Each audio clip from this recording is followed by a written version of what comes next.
calls, he just looks at the front and then pretty quickly divvies up blocking aside and stuff like that. Yep. So, he just goes out there. We get a call from Boone and we get a call from Skura. Those are the two guys that are kind of directing the offensive line. Like Anthony Boone come out there with a play, and from that play, Skura will make calls to kind of fix anything that's out there. Assuming that's something that a center gets better at with more practice. Oh yeah, just him being a veteran, it has all that experience. It becomes a lot easier and easier for him as he progresses his career. Are you looking forward to going? I mean, last week you had all the inclement weather, or not so much inclement weather, but just the weather conditions. This week you have the dome. Which do you like better as a player, Lakin? Pardon? Can you repeat the last part? Which do you like better as a player? As a player, personally, I like it when it's a little bit chilly.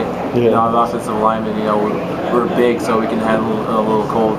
But I say when it's cold, around 40 degrees, that's my ideal weather. Talk about the progression of this offensive line. When you first got to school here, it wasn't altogether like it is now. Just talk about what your thoughts on how it's come together, and now it's considered, as somebody said earlier, one of the best offensive lines in the country.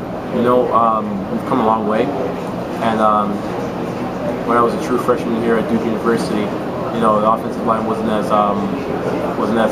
efficient as it is today, and back then we had some great athletes back then, but we just didn't really have the talent that we needed.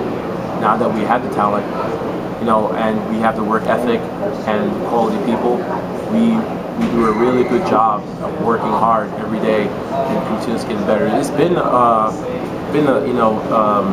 an ongoing process. Right. Even my freshman year, we're trying to get that run game in the offensive system, trying to get our guys better, and it's over the years, everything that's been passed down from those guys I was with my freshman year to what I'm passing down to true freshmen coming in right now, redshirt freshman, redshirt sophomore. That's just a continuous progression. The offensive line has been making under the tutelage of Coach Scott and Coach Latino. That said, I think the word foundation, when you leave here, people will look back at you as being one of the foundation players that turned this program around. Do you think the foundation is in place for sure to keep this offensive line going in the future?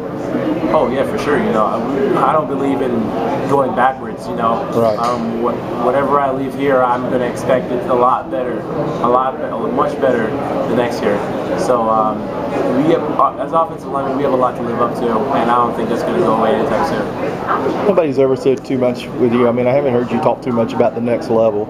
But is that starting to be on your mind? I mean, do you look ahead to that kind of thing? I mean, I go home to think about that stuff, but honestly, I don't like to think about it a lot because, I got games on Saturdays. That's right. Good. That's my number one focus. So this is that one-game mentality that Coach Cutcliffe has instilled upon you guys. Yep. So, I mean, if I don't do well on Saturdays, there's no chance to me the next level. So that's the main focus right now. That said, does every single game seem bigger as you go along? Of course. I mean, we want to win games. We want to get to a great bowl game. We want to get to the ACC championship. We have goals. We have dreams. And, every day we have an opportunity to make those dreams come true. Good luck with achieving those dreams. Thank you so much.